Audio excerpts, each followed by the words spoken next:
Everybody, thanks for checking out the Chris Gethard Show podcast. It's really cool that you're checking this out.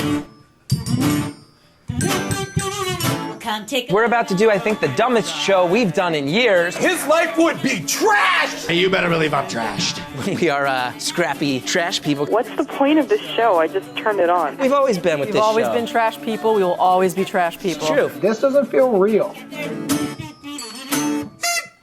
Live from my grandmother's basement, we are here to share the good news about our Lord and Savior, Chris Gethard. I'm Emily Pineapple. I'm Judge Robin. And I'm Forrest, the keeper of the canon.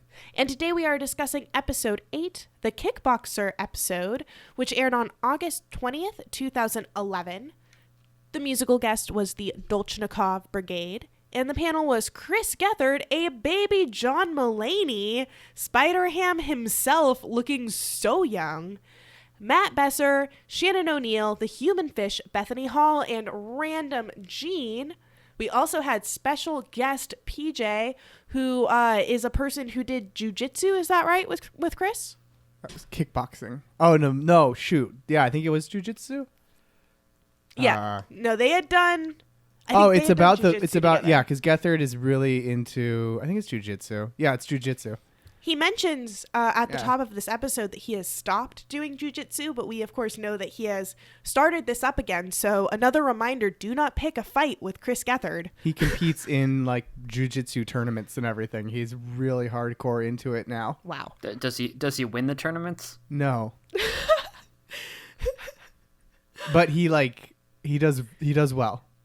He loses well. He loses well. So the theme for the game was body shots.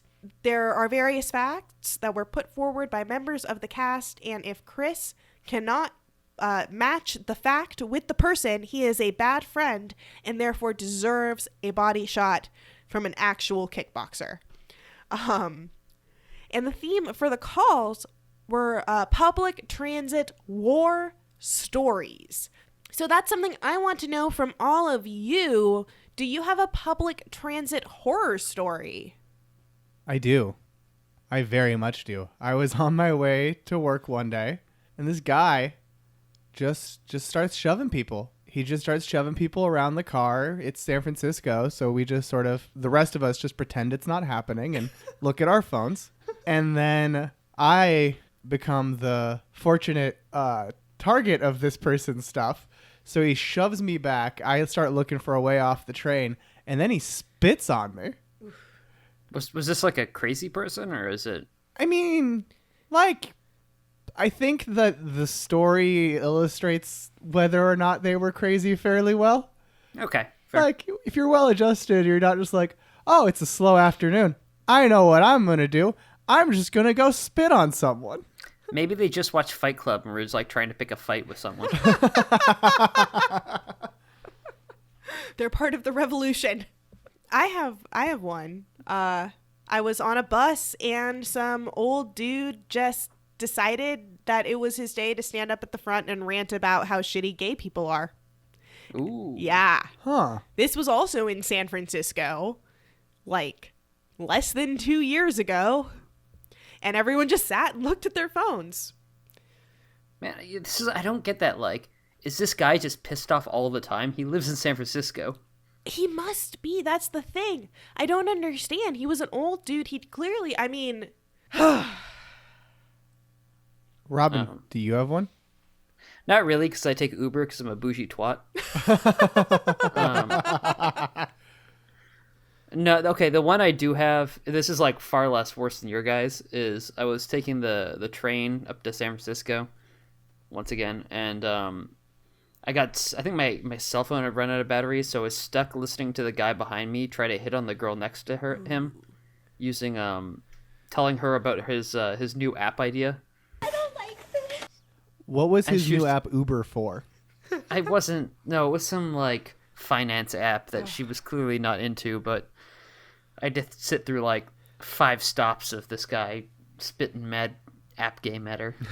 You know what I bet happens to him? It's so much puss. Yeah. Probably. Finance apps. Definitely. I bet he gets one VC investor a day. So let's get into the episode. today. Yeah, so at the top of the show, of course, Geth shares his answer to that call-in question. And there was a homeless woman. She was leaning against the wall, and I saw she looked at me. And as I walked by, she waited until I walked by, at which point she loudly farted at me. We could compile this to give a picture of public transit experiences. These are all from either New York or San Francisco, which is New York.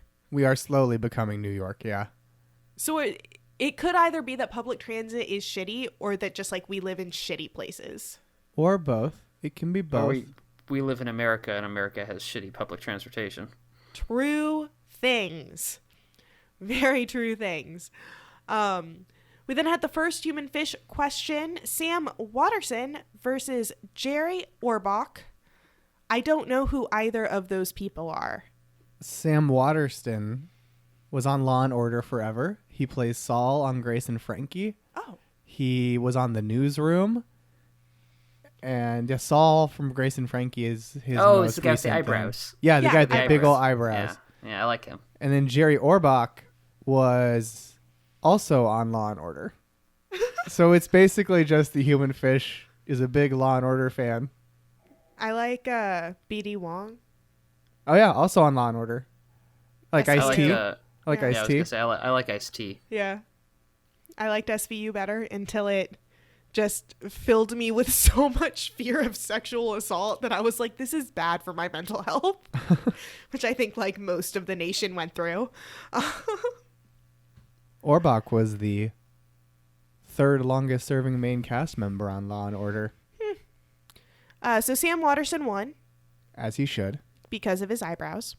And then we got to the very first secret that was told. And it's that a person enjoys food like pig's blood and duck feet in Chinatown. Did any of you have a guess as to who this might be beforehand?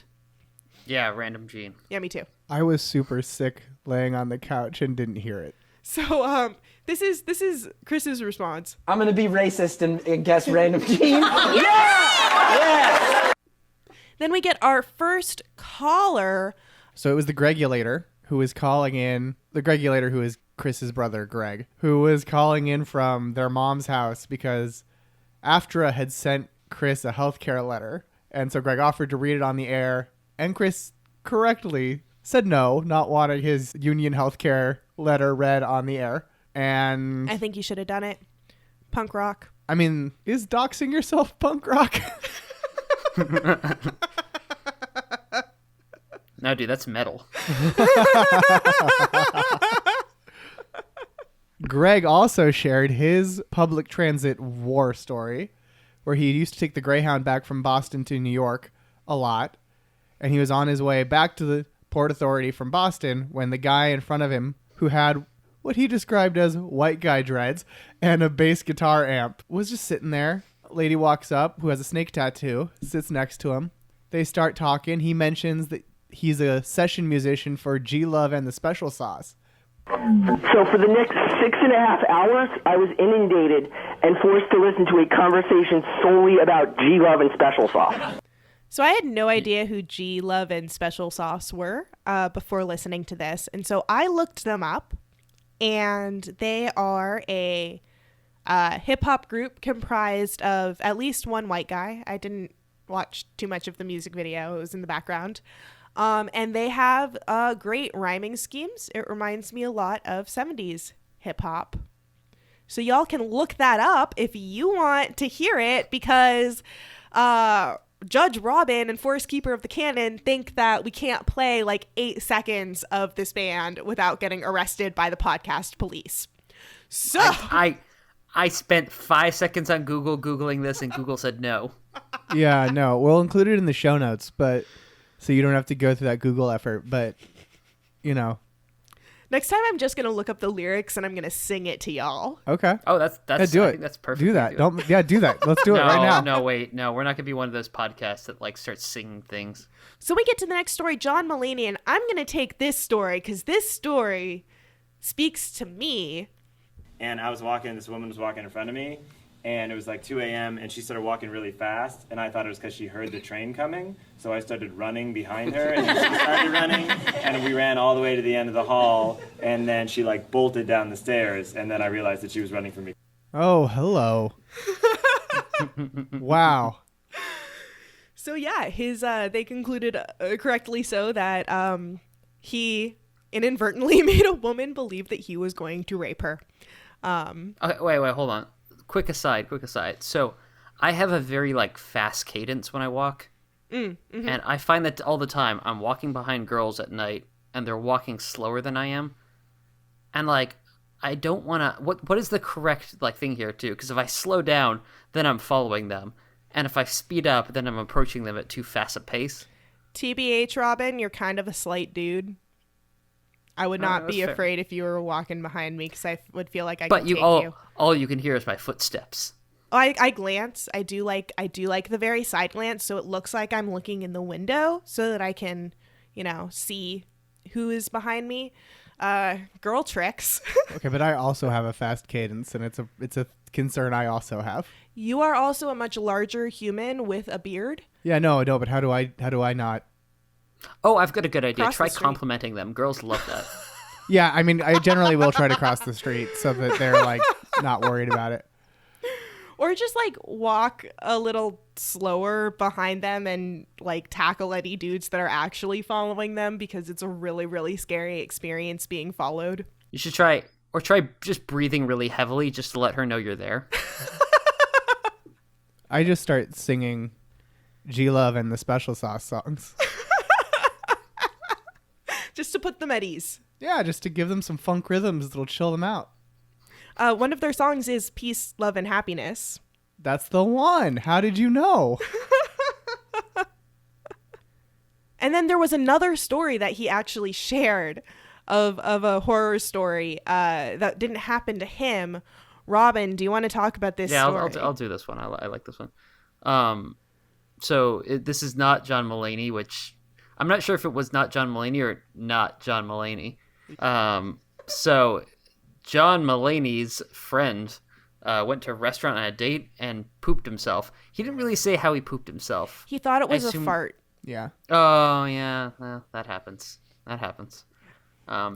So he comes up with a genius new plan. They go by a store and he says, "Oh, I'm going to pop in to buy a sweater quickly." So he buys a sweater because and that's a new a pair normal of pants. thing that happens on dates. Just an aside, I would know something was up.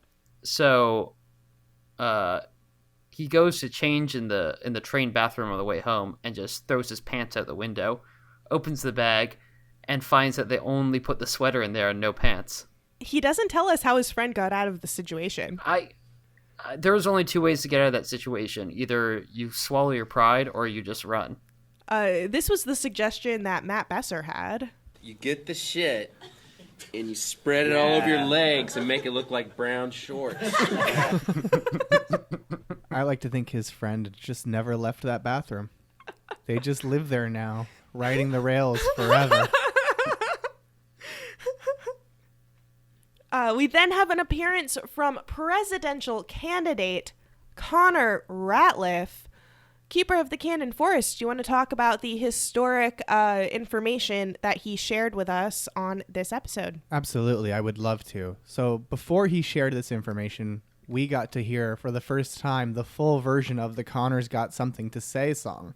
Because last week he was announcing that he was running for president, so that lyric was absent. Connor's got something to say. And then in this episode, he premiered his first post-announcement commercial, which had quotes that are very inspirational, such as "old enough to be president" from Salon.com and "he's 35" from Mediaite.com. And his video just really recapped his previous appearance. And Connor unveiled his hand gesture, which I will really translate for this audio show, but it's a 3 on your left hand and a 5 on your right to make 35, because that's how old he is and how old you need to be to become president. I would also like to mention here But I did 25 at first. No, that the hand gesture is ableist against people who, like me, who have trouble moving their fingers into distinct shapes. Like the 5 is fine. It's that pinky to thumb thing that really hurts. Also, the spreading of one's fingers, yeah. It was a real blind spot that he put in his campaign, and I think that may affect his eventual run for the presidency. I mean, he definitely lost the can't move their fingers vote. We are small but powerful with our voices, not our hands. We then get the second secret. I was once arrested for skinny dipping and then saying to the cop, "Fuck off, pig." So who did y'all think it was? For some reason, I thought it was Bethany. Oh, I thought for sure it was going to be Shannon. Oh, yeah. That's a good one. I thought it was going to be Bethany because it seems like a nice, harmless crime. You know what I mean? Like, it's not like a real crime. It's just like, I was just having fun, having a good time. Whereas I would expect, like, a higher level crime from, like, Shannon. But she did. Yeah, that's a good point. I wouldn't expect Shannon to get caught. Yeah, also that. Yeah. I would expect Shannon, though, to yell at a cop. Yeah. That's a good point. But, of course, it was not Bethany. Chris guessed Bethany, which I think is why it was in my head. But no, it was Matt Besser. Matt Besser, who is one of the founders of the Upright Citizens Brigade. That is correct? Yes. And also... So it's fair on some level to say everything that happens tonight is your fault. Here? Yeah. I only built the roof here. That's true. So yeah, that was Chris at the beginning of the show talking about Matt Besser's influence as a phone dial tone just randomly started ringing. The Chris Gethard Show. The Chris Gethard. So of course Chris gets hit. He gets a body shot on his leg. And Jean offers to get him ice, which was very nice of her. And Chris says, "Not now, random Jean," which is not a sound drop that I had. I thought she offered to get ice cream. No, it was ice. Oh, it was just ice? I misheard. Yeah. Okay. I liked Shannon's quote that was bone to less strong bone.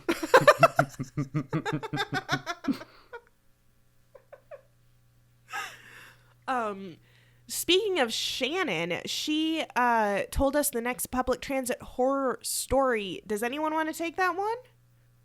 Yeah, I'll do that. So I'm gonna edit this a bit. Shannon looks down and sees a guy's huge dick touching her pants, and was weirded out and left, but says now she'd punch him in the face or in the dick. I think it was a little weird that she specified the color of the guy's dick, but I don't feel she said that was important to the story. I don't feel like it was. I think that it is. It's a stereotype that goes back to the Civil War. Ooh. That is like super racist. Oh, that's a good point. Yeah. It's like an old time racist American like stereotype. That's a good point. One should always assume that any stereotype about black people has its roots in like extremely racist bullshit. Yeah. Yeah. It's a pretty fair bet. Look at Forrest, keeper of Americans canon too.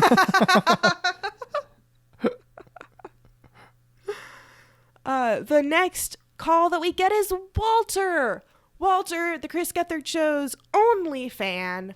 His public transit war story was that he was on his way to Miami from New York, and the guy next to him on the plane just farts, just lays out a big smelly fart, and then starts laughing about his own fart as Walter is waving a magazine in his face. And Walter was just like, "I really wish I could have farted in that guy's face, but I didn't have any gas."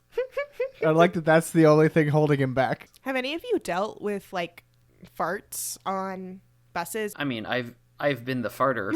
Like, I was just on a 12-hour plane ride, and I was farting that entire time. I have a terrible stomach. Did it smell, or was it just like gassy? Oh yeah, it was terrible. My stomach was nothing full of like kebab and like cucumber stuff. Like, no, it was an ongoing thing for about 12 hours. That's how I do it right on Port Authority style.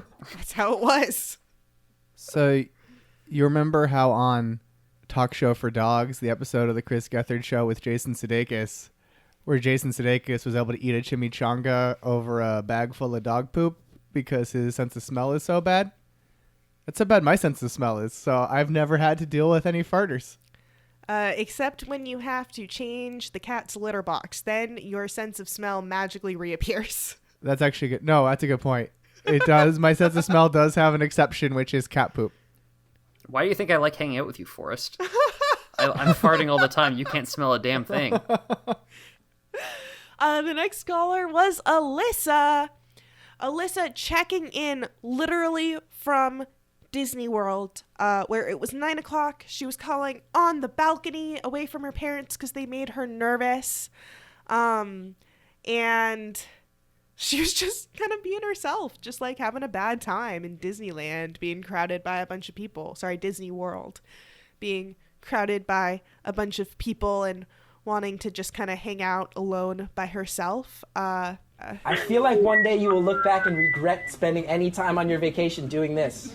But Chris was glad that he was able to be there for Alyssa. I'm glad we could provide an oasis from the horror that is Disney World. Then we had the musical guest. I'm actually going to talk about this musical guest because they are one of my favorite musical guests. I am a person who enjoys music that consists primarily of random sounds and noises, as well as like music that people would traditionally like put on radios and things. So I was going to play this in comparison to G-Love and Special Sauce to, you know, break down the idea that anyone's musical tastes are better than any others. But I will play a little bit of the Dolchnikov Brigade so you all check them out.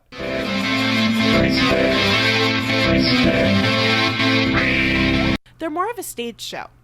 They're in all this like cool leather and they do like awesome drumming and hand like signs, and there are people in the audience that are also part of that, and they handed onions to everyone. You don't see that kind of theatricality outside of New York, or at least not in San Francisco outside of like sex related spaces. Oakland used to have it with Oakland Nights Live. That like live stage show that was very similar to the Chris Gethard Show in a lot of ways, and that it was like a talk show where anything could happen. Some of the bands there did it, but yeah, you're right. You don't see it. You don't see that level of theatricality as much. It's a lot more stripped down. Sets are just. I'm gonna go on record and say that I've never left a concert thinking that was pretty good, but I really wish I just had an onion right now. I do have a friend who found a Dolchnikov Brigade at a Goodwill in LA. And so that's like... The shirt? Yeah, they found a Dolchnikov Brigade t-shirt in a Goodwill in LA. When they found the Dolchnikov Brigade in a Goodwill, I assumed it was the humans. Wait, did I just say they found them? Yeah. Oh, I totally misspoke. I meant to say they found a Dolchnikov Brigade shirt. I was like, one, how many of them are there even? And two, why would they all be in the Goodwill together?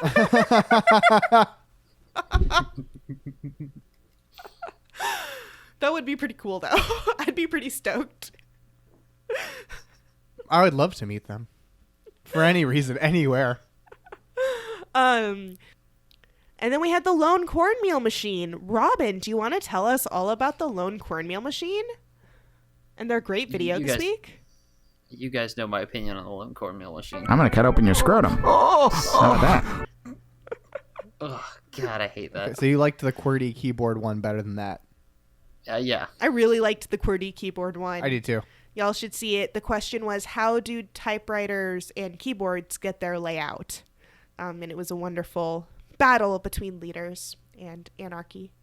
We then get our next secret. It's a great secret. I bet you all will guess who it is. Chicago is my favorite place in the world because my family lives there. So Chris guessed that it was Bethany because while John Mulaney and Bethany are both Chicago natives, the way that was said sounds so much more like Bethany's way of speaking than it does Mulaney's. And so he correctly guessed that it was Bethany. Beth, you love Chicago because all your family lives there. That's a very Bethany thing to say. Yeah. It was very cute. I liked that, like, Matt Besser said that his fact was, I am Matt Besser. And Chris is like, either I would get that one Or it would be something Shannon would do just to get me hit in the stomach. It's like, yeah. And then we get another caller that I'm only going to mention because it's not my favorite. Marlon Brando calls again, and they just make another fat joke. Yeah, that's... I don't like this. Yeah, that's sort of their whole thing. So, yay. Oh, and then we get a callback to an earlier episode of ours. Caller 6, Joe, asks why Bethany is afraid of garages. Remember the Fears episode? Yeah. And we were like, why is she afraid of them? Like, I'm afraid of them for this reason and that reason. But much like John Mulaney's story. I guess my fear of garages stems from the fact that if I were a rapist, I would wait for people in the garage. The world is a sad place. Yeah. It just kind of sucks sometimes, and not even the Chris Gethard Show can save us. I'm going to cut open your scrotum. Oh, come on. Come on. Yeah, I didn't think that'd get played again. We then get the next human fish question. The Eagles versus the Knicks. So the Eagles, it's unclear if it's the band, the football team, or just a group of birds. Wait, they're a football team? Yeah. Oh, I thought the Knicks were a football team. No, the Knicks are a basketball team. Oh my God, sports. And so the Knicks are either a basketball team or a bunch of people named Nicholas.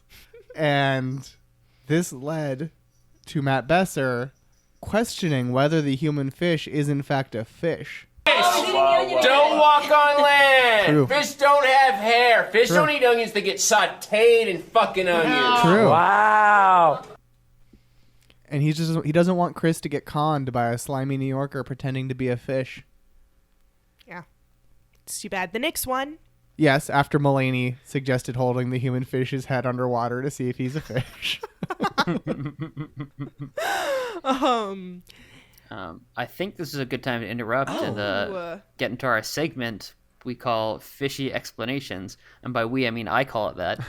That was never and still has not been approved by my fellow co-hosts. So Emily, take it away. Explain to us why the fish picked the Knicks over the Eagles. Definitely.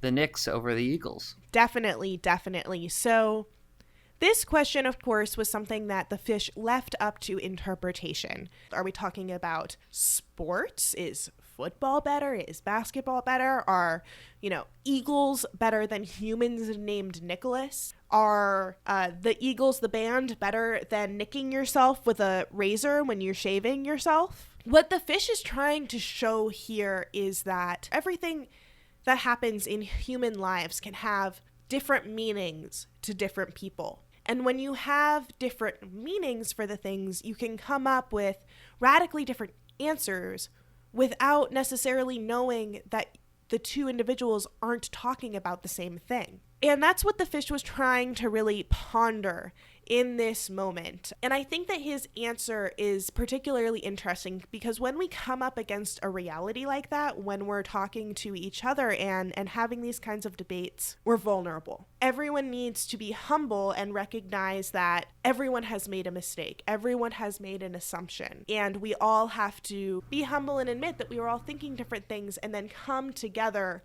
to decide the basis of what we're talking about. And that's a lot like cutting one's hand or nicking oneself in the service of shaving one's legs or face or other body part. We are trying to work together, but sometimes the tools that we are using are sharp, they don't make sense, and what we need to do is be humble and accept that we are going to be vulnerable, we're going to show a little blood, and we're going to come together to decide in reasonable discussion where we're all coming from. Okay. The Knicks. The Knicks! The Knicks! So caller, human fish has the timing of a man.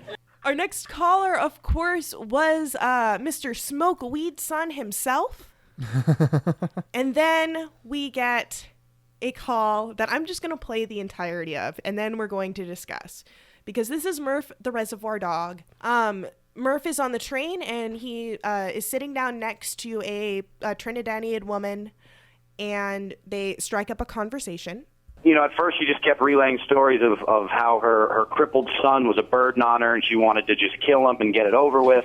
Okay. We finally found some common ground on some different Spike Lee movies, and then as I realized, I was a little inebriated. As I realized I missed my stop by about 4 stops, so I was pretty deep, and I realized I had to get off the train, cross the platform, and get back on. So as I get off the train, she follows me off, and I'm immediately thinking, okay, probably homeless, probably just riding the train all night if she can just, get right off. So then she crosses the platform and she starts rubbing her genital area on my leg and saying, like, come on, let's bump. I know you got some money, let's bump.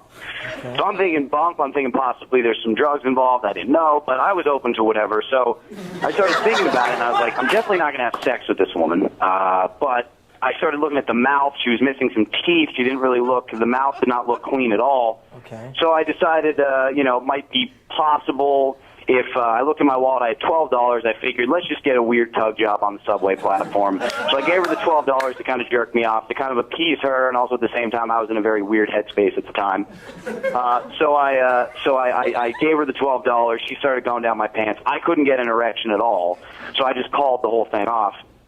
She walked down the other end of the platform and followed me and just started laughing out loud. So my male ego at that point was thinking she was laughing because I couldn't get an erection. I was like, I assure you, ma'am, my penis works fine. It's got nothing to do with that. It's just the circumstances. She kept laughing. The train finally pulled in. I got on, rode home in shame. Wow. While she was tugging on your dick, did you talk about Do the Right Thing in Crooklyn? Or? So that was a roller coaster, right? So any thoughts about that one? I don't know what you want to discuss about that. I think that's kind of cut and dry. It does speak for itself in a lot of ways. Oh. So then we get the next secret, moving right along. We get the announcement of the next secret, and the audience just kind of boos because they don't want to see Chris get hurt. Which I don't understand in the slightest. Well, PJ came all the way out and brought his gloves and stuff. I don't even want to do that. That was PJ. He doesn't even want to hurt Chris. What is this? So the fact was, I've lived in an apartment with a Star Wars themed bathroom. My current bathroom is actually travel themed right now because I have all the art. Oh, that's right. From all the places I've traveled. Wait, so you put it all in your bathroom? It's all in my bathroom. So that's why your place looks like you just moved into it and there's like nothing on the walls. You just have like a mattress, all your art's in the bathroom. You haven't been to my place recently. I have things on every wall. You put things up? Well, I wasn't there. Yeah, I've got that poster you guys gave me on the wall. Oh, yeah, that's true. But it was kind of alone next to your computer. There's not like a lot of space there. It literally just goes TV, poster, wall. I've got my giant ship that's like going off into the moonlight near my bed. I've got Wang the pug sitting over the kitchen. I got art all over the place. I got that waterfall one my girlfriend painted me. She painted that? Yeah. Yeah, she painted that one. She talked about it. It's nice. Yeah, we painted. We went to the wine and thing class together, and we painted each other them. And I hung up the one she painted, and the one I painted I gave to her, and it sits in my closet. That was so close to being a romantic anecdote. It's so much puss. I'm gonna cut open your scrotum. How about that? The soundboard's gone rogue.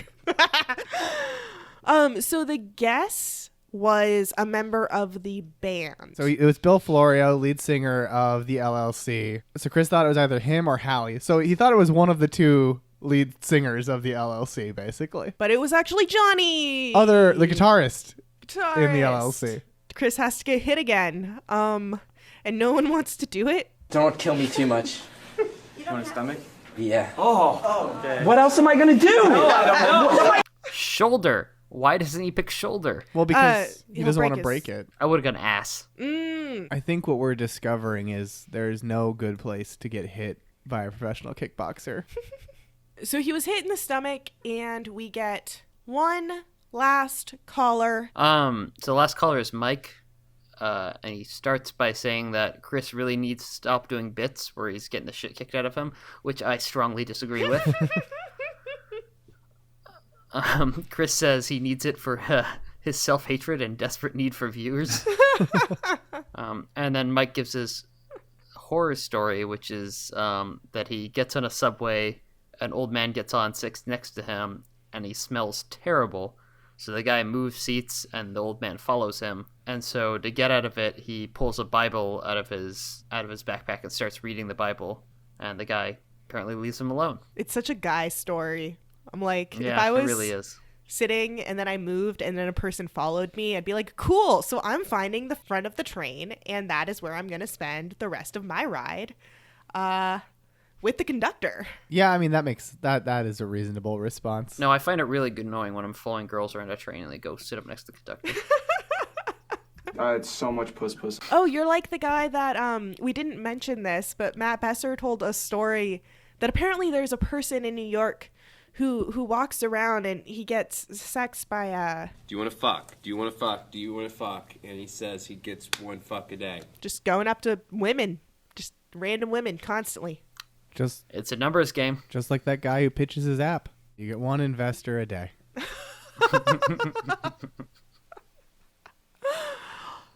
And that was the end of the show. We ended with the Dolchnikov Brigade. So now it is time for our special segments. We're going to start with mine, MV, NPC. I love you! My favorite audience member of the night. And tonight, I think my favorite audience member was Banana Man not in his banana suit. We didn't get too much panning of the audience today. And we didn't see too much of them dancing. I found it a little hard to, like, single anyone out for, like, long enough to be like, oh, that's awesome. But, you know, recognized Banana Man out of costume. I was like, what? I appreciated the sign someone had that just said, I love Sharpie, written in Sharpie. I didn't see that. Okay, that one wins. fuck Banana Man. I love Sharpie guy. Or person. Actually, it was great. It was great. It is now time for that canonical corner of Chris's canon over there, where canon happens canonically. That's all you need to know. So my fun fact this week is that the Dolchnikov Brigade will return as musical guests on episode 50, the 1-year anniversary show, and will make a surprise appearance during episode 23, which is the first sandwich night. Spoilers. I mean, yeah, it's literally all on Wikipedia. What, is that a problem? You think we shouldn't include future facts? No, it was just funny that you're like, they make a surprise appearance. Like, here's the surprise. Like, it wasn't... Like, you're right, because if you listen to this and then watch, yep. You won't get the surprise. It's fine. It would be the reason for me to watch the Sandwich Night, besides just how awesome Sandwich Night is. Always love the Dolchnikov Brigade. Yeah, I love that they're on that first Sandwich Night. So how do you guys feel about the idea of dressing up in leather and running through the streets with onions and drums? I'll pass. Not for me. But we 100% support you doing it, Emily. Well, you know what? I'm going to cut open your scrotum. I mean, okay. You know Join what? my Actually, band. If those are the options, I'll dress in leather and run through the streets while holding an onion. Yeah. You found your negotiating tactic. It is now time for our final segment of the night. Judge Robin's scorecard. All rise for the Honorable Judge Robin. And be seated. All right, everyone. It is time for Judge Robin's scorecard. Every single week, I go through and dole out points to the various panel members. All right, so Bethany, you got 1 point for having to hear the sentence. It's like, I don't want to be a creep or anything. And I was like, okay, sure. And he's like, and I don't want to sound rude. And I was like, what's up? And he's like, will you give me a hand job? All right, so Chris got 2 for Sometimes racism works. and make those shit shorts and get out of trouble. You make those shit shorts and you just get right out of that trouble. Which I think is my favorite sentence said in this episode. John Mulaney got a point for inadvertently stalking a chick. Poor John. Shannon got a point for commenting on Chris getting hit by saying that was bone hitting less strong bone. And in first place with 275 points is the human fish for committing to the bit by actually biting a raw onion. Yeah, that was crazy. He ate like most of the onion. I know, and that's why he won. He deserves all 275 points he got. So, final question, I guess, of the night, final judgment. Would you advise someone to watch this episode? This one is like starting a long strand of episodes where Chris is put in really uncomfortable situations for our amusement. So if you're the kind of person who likes those episodes, such as, well, myself, yeah, sure. You do get to see baby John Mulaney. I also think the Dolchnikov Brigade are a great example of the kind of weird musical acts that is one of the things that I think makes the Gethard Show great. It's just very solid episode. I would definitely suggest a watch. So now at the end of our show, I actually have another special thing to share with everyone. So someone had like a Google alert for the Chris Gethard Show and found our podcast. That was Patrick Kottner, who used to book the Chris Gethard Show. That's that someone. Just some guy. And a bunch of people liked our Facebook page. And people may actually be listening to this when we post it. So I wanted to thank all of the people who liked our page, because you are our only fans. And we got 16 likes, which means that 16 people liked the page, but Facebook is only showing me 8. And I'm not entirely sure how to navigate it to show me more. So I am going to read out the names of the 8 people who liked our page. Were really, really, I think it's really cool that people might be listening. Definitely let us know if we suck. And if you have anything to say about any of these episodes or any other ones, and you email us at wearetrashpeople@gmail.com. We'll read it on the air, as long as it's not hate shit. Don't be a Nazi and we'll probably read it. We don't have any right now. Okay, any good. emails currently. That's that's why we're not reading any this time. No one has done that yet. But that is something I like about the Chris Gethard Show, and something that that we thought about when we started this, highlighting how cool the fan community is and the cool stuff that they do. So I am going to read out the first names of the people who liked our page so far that I can see in this little dialogue that Facebook has allowed me to view. Benjamin, Henry, Mark, John, Rosa, Adam, Valerie, No Bueno, and of course, the person who runs the Facebook group for Gethheads, which is a really fun, really active group of fans. Bryson Wallace.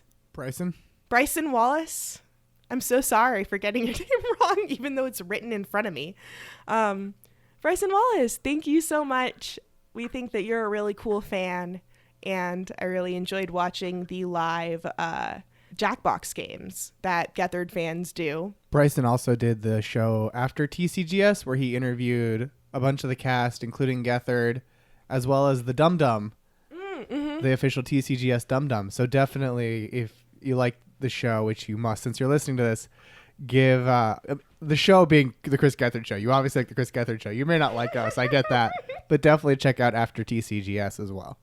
And Forrest, didn't some people follow us on Twitter? Yes, we have 2 people who followed us on Twitter, and I feel a lot less hesitancy to share their names on the air, because their names are @blue_Rey Mysterio and @Cursed2005.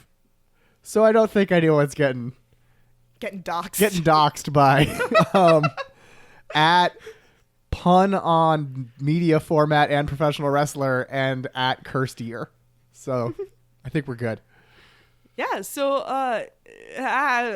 Thank you for following. Thank you for following us. I apologize for my Alyssa-like awkwardness at the idea that people are listening to a thing that we are making. We hope that we're making a good product, and so I hope that we're creating something that y'all are enjoying. We'd love to hear from you. You definitely don't have to email us. This is a labor of love, and we're gonna keep making it. We're gonna be on hiatus for most of April because we will not be here. We're going on vacation, but we might come back with something fun for all of you, or I feel like one day you will look back and regret spending any time on your vacation doing this. Yeah. It might just not work, but we'll tell you what it is if it doesn't work. But it could be fun. Robin, do you have anything to say to the people who are listening to our show? Yeah, you can send me hate mail. That's fine. Remember to send your Judge Robin hate mail to wearetrashpeople@gmail.com. We'll read that on the air. We'll definitely. read that. Yeah. Other hate mail, no. Nah. I also want to say this is something that we're kind of nervous about. We really, really love everybody on the show and involved with the show, and we really, really appreciate just that you made this thing and that you're out there. And we hoped to make the podcast as a way to celebrate all of these creators that created this awesome thing for us.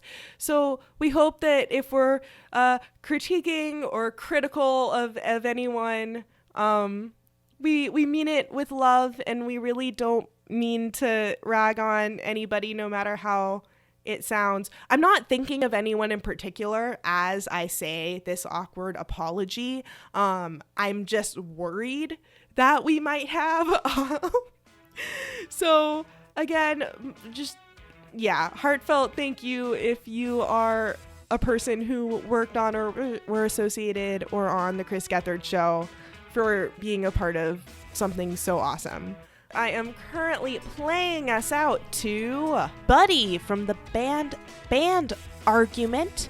You can find them at bandargument.bandcamp.com. Their entire album is up there for free. It's called Patchwork. It's awesome. And you can also find them on Instagram, where they have lots of cool little videos.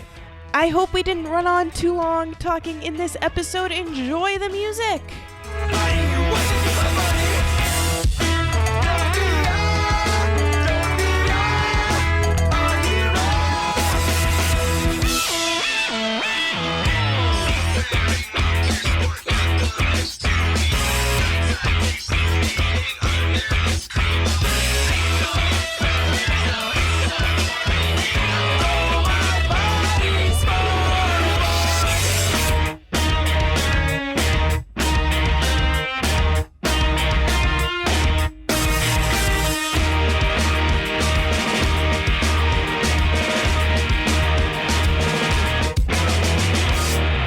I opened my onion up and there's a human fetus inside of it. Really? Yeah. Wow.